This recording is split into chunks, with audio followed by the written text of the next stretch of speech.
Hi kids, good to see you again. You may be wondering why on earth I'm wearing a rain mac. Well, hopefully you will see why as we listen to tonight's story, which is called The Captain of the Storm. So if you're sitting comfortably, let me begin. The sun was going down, the air was warm and still. "Let's go across the lake," Jesus said to his friends. Jesus had been helping people all day, and now he was tired. So they left the crowds at the shore and set out in a small fishing boat. Jesus climbed into the boat to take a nap. As soon as his head touched the pillow, he fell fast asleep. It was a beautiful evening. A gentle breeze rustled the sails. The friends were chatting happily as they headed out into the middle of the lake. Everything was perfect, just right for a nice, quiet sail. They were only about halfway across when out of nowhere, whirling winds swept across the lake, fierce and strong, like a hurricane. A blinding flash of lightning lit up the sky. Thunder roared right overhead. The storm blew the water into towering waves that hurled the little boat up, up, up, and then sent it hurtling, crashing back down, down, down. The fishing boat was blown and buffeted and tossed and turned back and forth, up and down, and left and right, and round and round.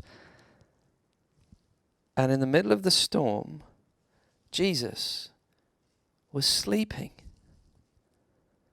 Now, Jesus' friends had been fishermen all their lives, but in all their years fishing on this lake, they'd never once seen a storm like this. No matter how hard they struggled with their ropes and sails, they couldn't control their boat. This storm was too big for them.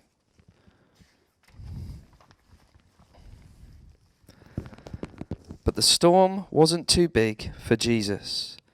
"Help!" they screamed. "Wake up! Quick, Jesus!" Jesus opened his eyes.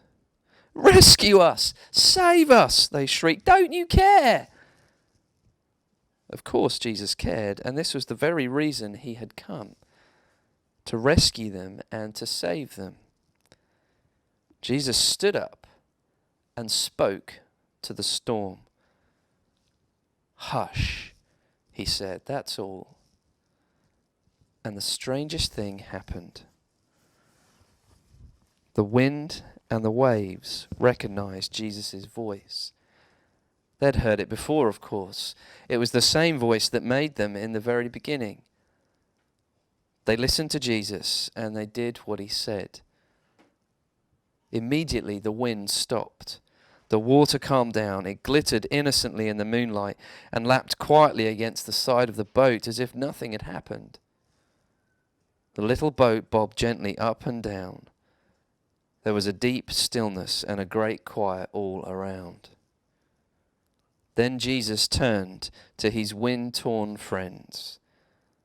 "Why were you scared?" he asked. "Did you forget who I am? Did you believe your fears instead of me?" Jesus' friends were quiet as the wind and the waves, and into their hearts came a different kind of storm. "What kind of man is this?" they asked themselves anxiously. "Even the wind and the waves obey him," they said, because they didn't understand. They didn't realize yet that Jesus was the Son of God. Jesus' friends had been so afraid they had only seen the big waves. They had forgotten that if Jesus was with them, then they had nothing to be afraid of. No matter how small their boat or how big the storm. Well, don't know about you, but I'm going to go and dry off after that story. I got a bit wet. But I hope you enjoyed it. And it's time now for you to go to sleep. And so let me wish you all a very good night, and a good night as well from Armand. Good night.